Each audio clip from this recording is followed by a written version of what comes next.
un ancla inmutable.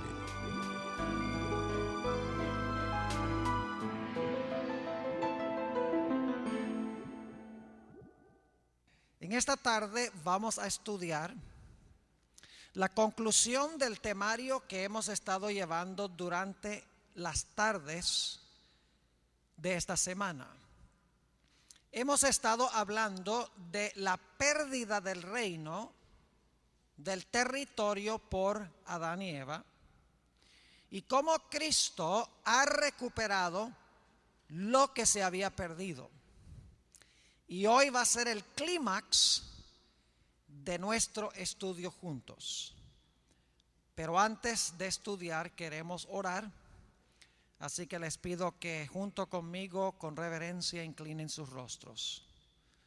Padre Celestial, te damos gracias por el privilegio tan grande de pertenecer a tu familia, de venir a esta institución donde se levantan en alto los principios de tu familia. Te pedimos en esta tarde, al estudiar tu santa palabra, que tú nos hables.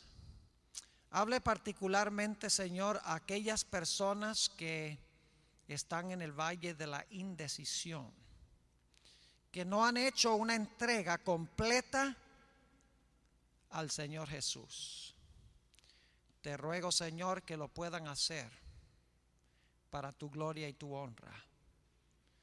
Te doy gracias por escuchar mi oración, pues te lo pido en el nombre de Jesús. Amén.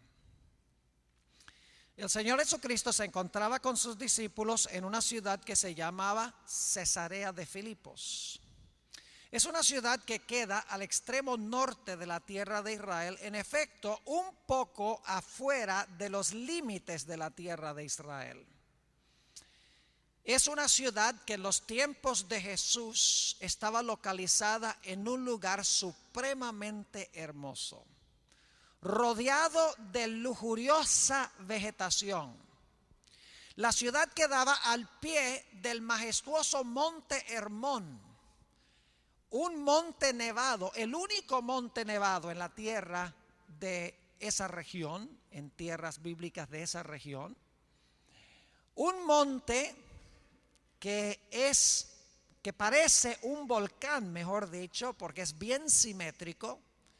Y allí en ese monte, cuando se derriten las nieves en la primavera, se origina el río Jordán. Luego el río Jordán baja por la ladera de la montaña, sigue bajando por el valle, entra a la tierra de Israel, entra al mar de Galilea, sale por el sur del mar de Galilea, continúa fluyendo el río Jordán hasta que finalmente entra en el Mar Muerto, en el extremo sur de la tierra de Israel. Jesús se encontraba allí con sus discípulos. Y el Señor Jesucristo estaba muy interesado en hacerle a los discípulos una pregunta de trascendental importancia. Pero antes de hacerles la pregunta central, principal que Él quería hacerles, el Señor Jesucristo les hizo otra pregunta preliminar. Dice en Mateo el capítulo 16 y el versículo 13 lo siguiente: viniendo Jesús a la región de Cesarea de Filipos, preguntó a sus discípulos diciendo: ¿quién dicen los hombres que es el Hijo del Hombre? Ellos dijeron, unos Juan el Bautista, otros Elías, y otros Jeremías o alguno de los profetas. Pero Jesús no estaba interesado en realidad en lo que decía la gente en cuanto a él. Y por lo tanto ahora Jesús les hizo esa pregunta trascendental en el versículo 15. Y él les dijo: ¿vosotros quién decís que soy yo? ¿Quién soy yo en las mentes de ustedes, mis discípulos? ¿Cuál es mi identidad? pregunta Jesús.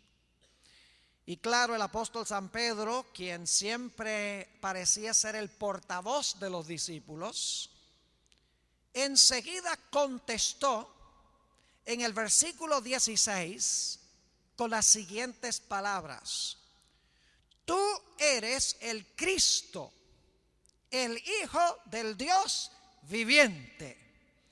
Ahora, la palabra Cristo aquí es la palabra griega Christos, que es una traducción de la palabra hebrea Mesías. Es decir, Mesías en hebreo es el equivalente a Christos o Cristo en griego. Ustedes pueden ver esto en el Evangelio según San Juan, el capítulo 1 y el versículo 45, a donde dice que la palabra Cristo equivale a Mesías. Es decir, Pedro estaba diciendo: tú eres el Mesías, el Hijo del Dios viviente. Pedro no sabía lo que estaba diciendo. Esas palabras no le salieron a él. Esas palabras fueron implantadas directamente en el cerebro de Pedro por el Espíritu Santo. Pedro no sabía lo que estaba diciendo. En unos momentos nos vamos a dar cuenta. Ahora noten que cuando Pedro confiesa que Jesús es el Mesías, el Hijo del Dios viviente, ahora el Señor Jesucristo aprueba de la respuesta de Pedro con las siguientes palabras en el versículo 17.